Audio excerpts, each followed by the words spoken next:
Bienvenidos al programa Los Jóvenes y el Derecho. Hoy hablaremos de... si se debe eliminar el fuero a los servidores públicos.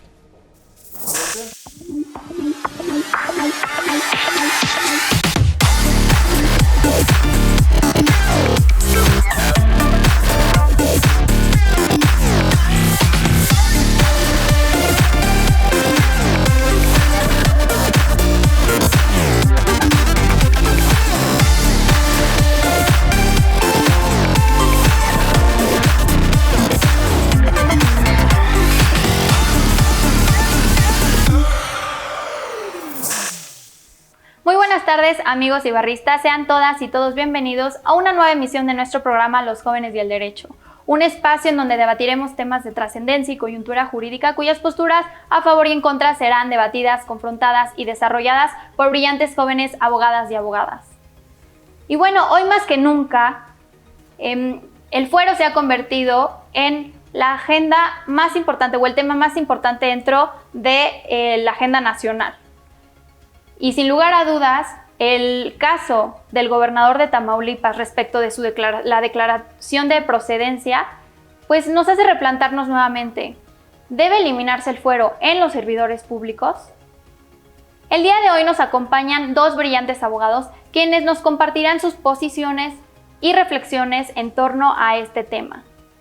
Bienvenido Gonzalo, bienvenido José Manuel, muchas gracias por estar en el programa Los Jóvenes y el Derecho, es un gusto tenerlos con nosotros. ¿Qué les parece si para iniciar, Gonzalo, nos resumes en 3 oraciones tu semblanza curricular seguida de algún hobby o pasatiempo favorito? Claro.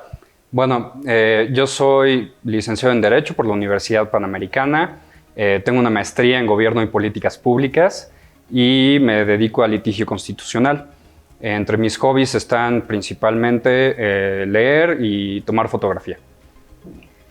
Qué padre, la verdad. A mí me hubiera gustado mucho tomar fotografías, pero híjole, la verdad eso del encuadre no se me da. Y bueno, José Manuel, ¿qué te parece si siguiendo la dinámica y para que te podamos conocer un poquito mejor, nos pudieras resumir en 3 oraciones tu semblanza curricular seguida de un hobby o pasatiempo favorito? Claro que sí, Valeria. A ver, soy licenciado en Derecho por la Escuela Libre de Derecho, maestro y profesor adjunto de la clase de Derecho Administrativo en quinto B de la misma escuela. Ahorita estoy estudiando la maestría en Administración Pública en el Instituto Nacional de Administración Pública y mis hobbies son correr y ver tele. A mí me encanta correr, no sé si has ido a Chapultepec al lago, es padrísimo correr en las mañanas ahí. Pero bueno, ¿qué les parece si para dar inicio al tema me gustaría que dividiéramos el debate en 3 secciones? La primera, las cuestiones doctrinales, la segunda, la problemática y la tercera, cuáles son sus posiciones finales. Para comenzar, Gonzalo, ¿nos pudieras explicar qué es el fuero? Por supuesto. Mira, el fuero, o como se conoce en la Constitución, es un concepto que se le denomina declaratoria de procedencia. ¿Esto qué implica? Básicamente que las autoridades ministeriales, el Ministerio Público, no puede proceder penalmente en contra de determinados funcionarios. Y esto es básicamente una protección de carácter procesal que poseen mientras dure su encargo, únicamente. Ok. Y José Manuel, ¿cuál es la justificación para que exista el fuero? ¿Cuál es su historia? La historia viene del siglo XIV, en 1397, donde exactamente la inmunidad parlamentaria, uno de los parlamentaristas critica exactamente a Ricardo II sobre estas prácticas y costumbres excesivas respecto a la corona y así también sobre algunos aspectos tributarios. En este momento, Ricardo II pone exactamente una sentencia de muerte a Thomas Huxley y al establecerlo, los parlamentarios establecen el freedom of speech, que es una característica donde empieza a surgir la protección al Parlamento inglés. Gonzalo, se dice que el fuero existe justamente para mantener la permanencia de los servidores públicos en sus funciones. ¿Considerarías que en todo caso no desincentiva pues la persecución política hacia los servidores públicos? Bueno, precisamente es una garantía en contra de la persecución política a los servidores públicos y garantiza la permanencia de estos servidores en el cargo, pero más que garantizar el que ellos ejerzan el cargo, garantiza que las instituciones cumplan adecuadamente sus funciones, que los funcionarios puedan estar concentrados en asistir a las reuniones parlamentarias, en cumplir y dictar sentencias adecuadas, más que en estar defendiéndose de acusaciones penales que pueden ser fundadas o infundadas, pero no se tienen que distraer en eso. Y además es una garantía en contra de presiones indebidas al ejercicio público. José Manuel, ¿qué opinas al respecto? A ver, 2 puntos importantes. Primero, Gonzalo, tú señalas, al principio hablas, cuando te pregunta Valeria sobre fuero, y señalas una sola característica del fuero, que es la inmunidad procesal, pero no estableces la inviolabilidad, que en este punto lo abarcas en tu segunda participación. Por un lado está la inviolabilidad por parte de los legisladores, y por otro lado está la inmunidad procesal que tienen servidores públicos distintos y establecidos en el artículo 111 constitucional. ¿Qué significa esto? Cuando primero hay que señalar el concepto, qué es fuero, qué es servidor público y hacia qué ataca, ¿no? Y qué cubre. Primer punto, el fuero nace exactamente como ahorita se puede ver una vulneración a la igualdad de los hombres ante la ley, de los ciudadanos. Hoy en día creo que uno de los pilares fundamentales de la democracia es exactamente la igualdad de todos ante la ley. Hoy los servidores públicos, y no solamente los establecidos en el 111 constitucional, y no solamente los legisladores, son prácticamente 2.544 servidores públicos que tienen esta protección y que obviamente son ciudadanos de primera, apartando a todos los demás ciudadanos con esta categoría, ¿no? Entonces, Gonzalo, si, como lo comentaba José Manuel, existen personas a las que se les puede ejercer directamente una acción penal y otras a las que no, porque se encuentran protegidas, ¿podríamos considerar que existen ciudadanos de primera categoría y ciudadanos de segunda categoría? A ver, primero voy a contestar la objeción que hizo José Manuel. Sí, efectivamente, existen 2 conceptos distintos. Una es la inviolabilidad parlamentaria contemplada en el artículo 61 de la Constitución, y el otro es la declaratoria de procedencia contemplada en el artículo 111 de la Constitución. Estas instituciones, de hecho, tienen orígenes muy distintos, y un poco la naturaleza del fuero es la que ha generado más polémica. ¿Por qué? Porque la inviolabilidad parlamentaria es una cuestión de fondo. Implica que los diputados y los senadores no pueden ser reconvenidos por las actuaciones o lo que digan en el ejercicio de su encargo. Esto implica que lo que hagan no va a ser delito. Si dan un discurso y difaman a alguien en la tribuna, o si hacen cualquier otro tipo, cometen incluso un delito, no se les va a poder perseguir. Pero esto es otro tipo de protección constitucional específica a los miembros del Parlamento, y que efectivamente tiene su origen en el Parlamento inglés, desde, como decía José Manuel, desde el enfrentamiento entre Ricardo II y el parlamentario, y posteriormente reconocido en el Bill of Rights de 1689 y en la Constitución de Estados Unidos en el artículo 1, sección 6. ¿Qué es esto? Esto es una protección a la libertad de expresión y a la deliberación parlamentaria, y esto es muy importante. Muy distinto es el fuero, que es nada más una protección de carácter procesal para que los servidores públicos no se vean atacados, pero esto no implica que no sean responsables por las conductas que hayan cometido. ¿Esto qué significa? Que una vez que terminen su cargo, pueden ser perseguidos penalmente como cualquier ciudadano, y aquí volvemos al punto de la igualdad. Esto no significa que sean ciudadanos de primera, aunque a veces ellos puedan creer que lo son, ¿no? Por ilusiones, porque se les sube el poder a la cabeza, que llega a suceder.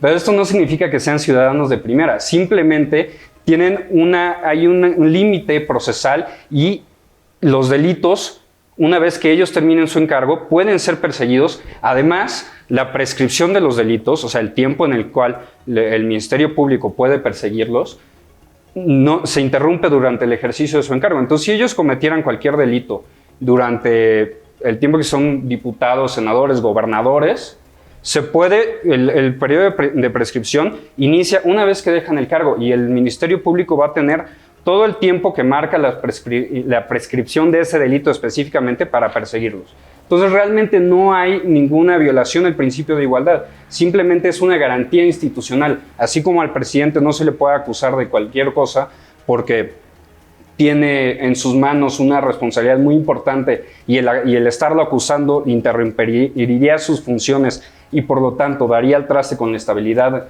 de la nación, pues el fuero de los diputados, los senadores, los gobernadores protege la estabilidad del cargo. José Manuel, ¿estás conforme con la postura? En ese punto dice, serán perseguidos después de que terminen su mandato, ¿no? Oye, y la justicia pronta y expedita, porque aquí es un punto importantísimo. Creo que los ciudadanos hoy en día necesitamos una justicia que sea inmediata. Te voy a dar un ejemplo. La propia Ley Federal de Responsabilidades de los Servidores Públicos establece a partir del 2016 que hay responsabilidades para todos los servidores públicos que vulneren los principios establecidos constitucionalmente hablando, ¿no? Pero además establecen diversas sanciones.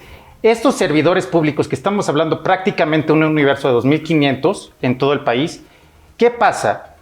Son inmunes, son irresponsables de su actuar, y además, ¿qué pasaría si tú como víctima, porque hemos visto, literal, tú como víctima esperas que un senador, que un ministro de la Suprema Corte que dura 15 años en su encargo, hasta que pasen ese tiempo, hasta ese momento se va a instruir una sección literal instructora que analice el caso y que emita su dictamen 60 días hábiles? Supongamos que no concluye el cargo, pero 60 días hábiles, hoy 24 de mayo, inicia un procedimiento frente a estos servidores públicos enlistados en el 111. Son 60 días para que la sección instructora solamente establezca el dictamen y convoque a la Cámara de Diputados. 60 días hábiles, estamos hablando del 15 de agosto. ¿Eso para ti sería una justicia pronta y expedita? Pues mira, la verdad es que al ritmo que se manejan las instituciones hoy día, y especialmente las instituciones penales, no hay mayor diferencia. Y efectivamente, como dices, a ver, si tienes un ministro que comete un delito que es claro, que es evidente, esta protección no es ilimitada. Existe justamente en el artículo 111 de la Constitución se prevé, y lo hemos visto en los medios estos últimos días, la declaratoria de procedencia. Y en eso, como bien lo dijiste, la sección instructora tiene 60 días para armar el caso, presentarlo al Pleno de la Cámara de Diputados y que se vote si se remueve la inmunidad procesal a los funcionarios públicos. Entonces, si es muy evidente que el funcionario cometió un delito, si es muy claro, a todas luces se nota, las pruebas son muy contundentes. Por ejemplo, tenemos el caso del diputado Leonel Godoy, ¿no? Que en su momento se presentó como un perseguido político, fue a la Cámara de Diputados, se metió en un coche, si no me equivoco, creo que en la Cajuela, estuvo en el sótano 48 horas y luego fue y tomó protesta y se arropó con la inmunidad procesal. Bueno, posteriormente, cuando la PGR presentó las pruebas y la evidencia, los mismos diputados que lo apoyaron a meterse a la Cámara, se les caía la cara de vergüenza porque había grabaciones, había una evidencia tremenda de cómo este diputado efectivamente estaba coludido, si no me equivoco, con la tuta, con los templarios. Entonces, esto es simplemente una barrera un poquito más alta para la persecución penal de estos funcionarios, en atención al interés común que representan y en atención a que pues, todos los hemos elegido como nuestros representantes. ¿Qué nos enseña entonces el caso del gobernador de Tamaulipas?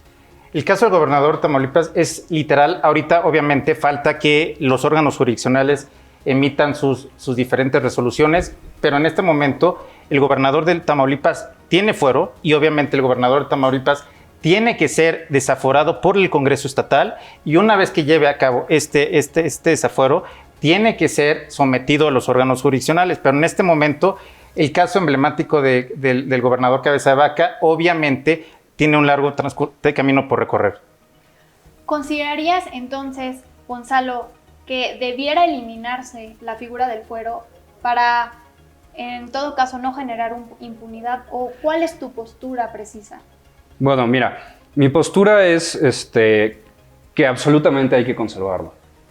Eso no significa que no se le puedan hacer mejoras a la figura, ¿no? Que se puedan, como toda institución jurídica, que se puedan hacer ajustes, que se puedan mejorar detalles, ¿no? A ver, vámonos un poco atrás en la historia de esta figura, porque es efectivamente un límite al poder, una garantía. La figura ha existido, si tomamos en cuenta también un poco la inmunidad parlamentaria, casi desde Roma. Los tribunos de la plebe eran inmunes a cualquier tipo de acción violenta, ¿no?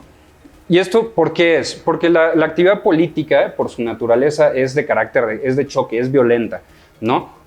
Y en la lucha del poder, pues se dice que no hay reglas, casi. La gente llega a estar dispuesta a hacer todo. Esto, de aquí deriva los principios de contradicción de poderes y los principios del parlamentarismo inglés, que recoge Montesquieu, que después recogen los doctrinarios norteamericanos, cuya constitución pues, somos herederos. Y básicamente lo que ellos dicen es que se deben buscar, si bien hay una separación de poderes, y esta separación no puede ser absoluta, se debe buscar blindar a las instituciones para que puedan funcionar unas con otras de la mejor manera práctica posible, ¿no? O sea, buscar que no solamente sean conceptos los que haya en la separación de poderes, sino que haya una verdadera seguridad práctica que evite la concentración del poder. Entonces, el fuero es una garantía a que un poder no le pise los pies al otro, a que se puedan estar en paz y a salvo, porque si no sería muy fácil que el poder que tuviera el control de la acción penal, en nuestro caso ahorita es la Fiscalía Autónoma, pero antes era el Ejecutivo Federal, sería muy fácil que avasallara a todos los demás poderes y que tuviera una pistola frente a todos. Aquí en este punto es importante señalar que no solamente los diputados y senadores tienen una presión por parte del Poder Ejecutivo, Legislativo, Judicial, alguno de los poderes, ¿no?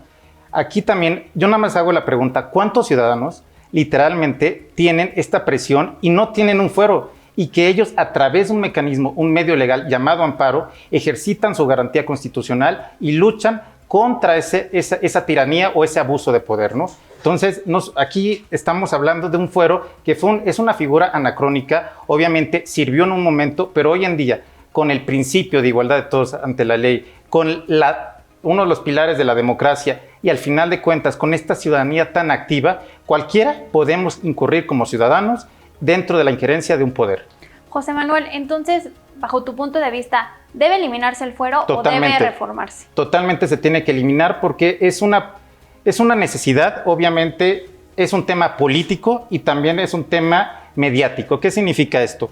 Que al final de cuentas prácticamente el 90% de la población por diversas encuestas establecen que es una necesidad que se elimine el fuero, no por otra cosa, porque los hacen ciudadanos de primera y de segunda. Y yo no solamente establecería ciudadanos de primera y segunda. Conforme al Sistema Nacional Anticorrupción del 2016, también hace servidores públicos, porque son servidores públicos de primera y de segunda. Entonces, obviamente, es una figura arcaica, es una figura que no se tiene que matizar, literal, se tiene que eliminar y en pro de la ciudadanía, ¿no? ¿Qué opinas al respecto, Gonzalo? Por supuesto, mira, en primer lugar mencionaste que hay servidores públicos de primera y de segunda. Efectivamente, sí hay servidores públicos de primera y de segunda. Hay servidores públicos que tienen una responsabilidad mucho más grande. El ejemplo más claro es el presidente o los ministros de la Suprema Corte, que efectivamente deberían tener una protección. Y hay funcionarios pues sí, no vamos a decir de segunda en un sentido peyorativo, pero que tienen mucho menos responsabilidades. Efectivamente, el fuero solo protege a determinados órganos, a determinados funcionarios que son culmen de ciertas funciones básicas, orgánicas del Estado. El Poder Ejecutivo, el Poder Judicial, el Poder Legislativo, la Fiscalía Autónoma. ¿Quién organiza nuestras elecciones? ¿Quién es el garante de la democracia? Bueno, pues los consejeros del INE tienen fuero. Entonces, esta es una figura que permite, bueno, también los magistrados de la Sala Superior, los consejeros del Consejo de la Judicatura Federal y múltiples funcionarios locales, que por cierto, voy a hacer una nota de lo que comentabas. Se dice que son alrededor de 1,600 funcionarios los que están protegidos por el fuero federal, pero hay diversas constituciones locales, si no me equivoco, son alrededor de 15, que ya han eliminado el fuero local. Esto pues habrá que verse porque le da un poder bastante cuestionable a los gobernadores y a las fiscalías estatales, que permiten presionar de manera, pues, por lo menos cuestionable. Entonces, estas funciones orgánicas son fundamentales para el funcionamiento del Estado y por eso se dice que son de interés público. Y en el segundo punto que dices, bueno, todo el mundo tiene acceso al amparo. Sí, efectivamente.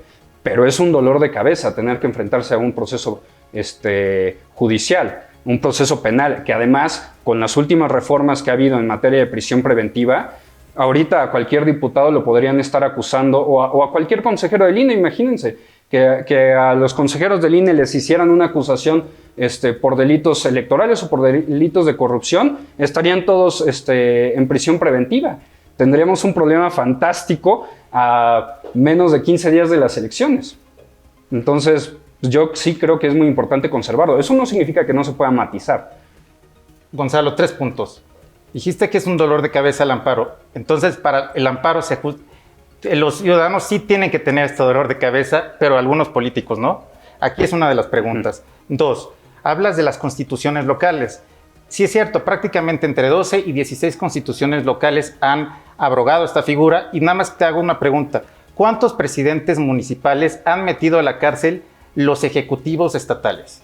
Porque si ese es el argumento, que defender y mantener el fuero van a meter a la cárcel a todos aquellos que estén en contra, dime cuántos legisladores locales o cuántos presidentes municipales el gobernador ha metido a la cárcel, que muchos obviamente sabemos lo que son y absolutamente, yo no conozco alguno, mediáticamente hablando, que esté en la cárcel. Y 3, hablas exactamente de los consejeros del INE, hablas de magistrados, literal. Aquí hay un tema de diferenciación, porque el INE obviamente es un constitucional autónomo, pero ¿dónde dejas a aquellos como el del INAI?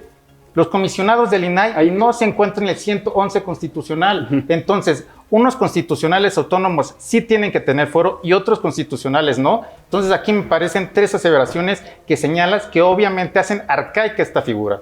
Me gustaría escuchar mucho tu respuesta. Por supuesto. Bueno, la primera objeción que hiciste es que yo al parecer dije que el amparo era un dolor de cabeza. Bueno, no. Lo que es un dolor de cabeza es enfrentarte a una acusación penal, sobre todo si te dictan medidas cautelares como la prisión preventiva, en donde pues vas a tener que seguir todo tu proceso a ver si eres inocente o si eres culpable. Vas a tener que echarte pues 1 o 2 años en la cárcel, porque es lo que duran los procesos penales, o más incluso.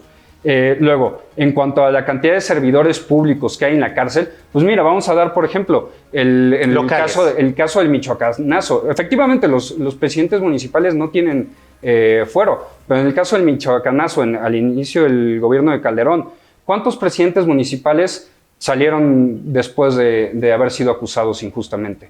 Más del 80% fueron saliendo a los meses. Entonces, si esos presidentes municipales hubieran tenido fuero, hubiera sido mucho más fácil proteger la función municipal.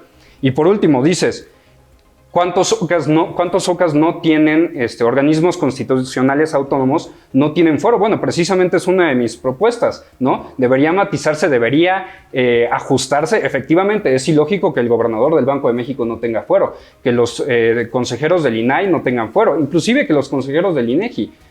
Son órganos constitucionales autónomos que no tienen superiores y que responden únicamente a la ciudadanía. Entonces, sí sería muy prudente extender su fuero. Ahora, eso no significa, y yo creo que aquí es el momento en donde podemos matizar, eso no significa que no se puedan hacer mejoras a la figura, que en lugar de que, porque ciertamente es una figura, lo hemos visto estos días, ha estado muy politizada, ¿no? La ejerce sí bien una fiscalía autónoma, que eso es mejor a que sea la PGR como era antes, pero esta fiscalía sigue teniendo injerencia política, puede haber intereses electorales incluso de por medio.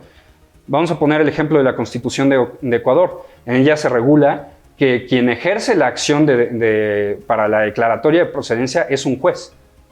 Y no es un proceso tan largo y tan mediático, tan politizado como el que vimos en estos meses, sino es un proceso de 30 días que se tiene que llevar rápidamente, y si no, hay una afirmativa ficta. Si la Cámara no resuelve, entonces se puede proceder en contra del funcionario. ¿Cuál es la ventaja de que sea un juez?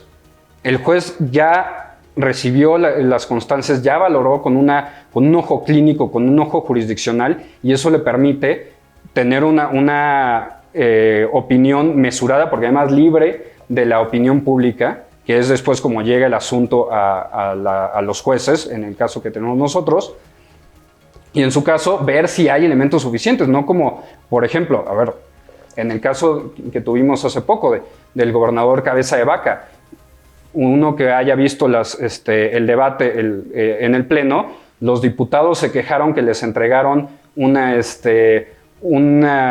constancia de más de 1,000 páginas o más de 3,000 páginas de un día para otro y que ni pudieron revisar. Entonces, independientemente de sea culpable o no, yo creo que hubo violaciones definitivas ahí que se podrían mejorar con una reforma. José Manuel, ¿nos pudieras dar tus últimos comentarios o tus posiciones finales en torno al tema?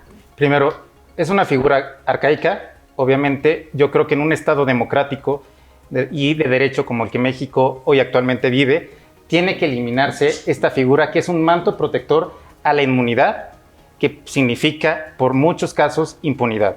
Entonces, obviamente, los servidores públicos que nos deben de servir son los primeros que deben de respetar todos los ordenamientos legales. Primer punto. Segundo punto, señalas que hay matices y hay matices y hay matices. La reforma al artículo 61 ha sufrido en diversas ocasiones, ¿no? Ha habido diversas iniciativas y ninguna, como se dice, le ha dado al clavo. Entonces, cuando ninguna le ha dado el clavo, literal, lo único que necesitamos es exactamente averiguar la razón. Y la razón es que es el manto protector de impunidad número 1 para los servidores públicos establecidos en el 111 y que hoy en día cuesta trabajo erradicar esta impunidad. Muchas gracias. Gonzalo, un último comentario. Por supuesto. Bueno, en primer lugar, nada más, el artículo 61 prácticamente no ha recibido ninguna reforma desde 1857, cuando era el artículo 59. Ha habido 2 reformas y ha habido reformas al 111, particularmente la importante es la de 1982, y yo creo que no ha sido una capa de impunidad, sino podemos ver muchos casos. ¿Cuántos gobernadores no hay hoy en la cárcel por delitos que cometieron durante su encargo? Tenemos a los 2 Duarte, a Yarrington, ¿Los desaforaron? Hernández. No, pero cumplieron perfectamente su función en su momento y no fueron sujetos de injerencias negativas de presiones políticas. Pero los desaforaron en ese específico, se cumplió con la función. Perdieron, terminaron su mandato efectivamente, y posteriormente, exactamente. Ahora, también ha habido casos muy evidentes de desaforo. El caso de Leonel Godoy, el caso de la diputada Lucero que visitó al Chapo, la desaforaron. Ahora está el caso del diputado Benjamín Huerta, el caso del diputado Cipriano que borracho mató a unos jóvenes cuando iba manejando. Sí hay muchos casos en que se lleva el proceso de desafuero. O sea, no es una capa de impunidad, nada más es calma al proceso penal. Calma, vamos a ver, y si efectivamente hay elementos, ya se podrá perseguir. No va a haber impunidad. Hay tiempo para juntar los elementos. Incluso, de hecho, si los diputados o quien tiene fuero llega a pedir licencia, se deshace el fuero. Te voy a decir una pregunta. Esa calma que tú le dices, ojalá le digas exactamente a la víctima de cualquier acto que obviamente violación al Código Penal o un delito, le digas a la víctima, calma, hasta que termine su mandato puede ser castigado. Pues precisamente, sí, efectivamente, suena feo, pero cuando estás diseñando un marco constitucional, no te puedes dejar llevar por las emociones. Hay que tener una cabeza mesurada y fría, porque si no, vemos lo que pasa cuando la gente se enoja y vota a lo loco y toma decisiones estrepitosas. Se acumula el poder y terminamos todos aplastados. Pues bueno, amigos, como lo hemos visto, hay 2 posturas muy interesantes en torno a este tema. Por un lado, tenemos a quienes argumentan que el fuero es una figura que genera impunidad, y por el otro lado tenemos a aquellos que manifiestan que el fuero es un equilibrio constitucional entre las fuerzas públicas. Pero bueno, muchas gracias a ambos por su participación, gracias por venir a nuestro programa Los Jóvenes y el Derecho. Lamentablemente se tiene que terminar. Muchas gracias a la Barra Mexicana Colegio de Abogados por el espacio de aprendizaje. Sigan nuestras redes sociales, sigan nuestra transmisión y recuerden, amigos, ustedes tienen la última opinión. Hasta luego.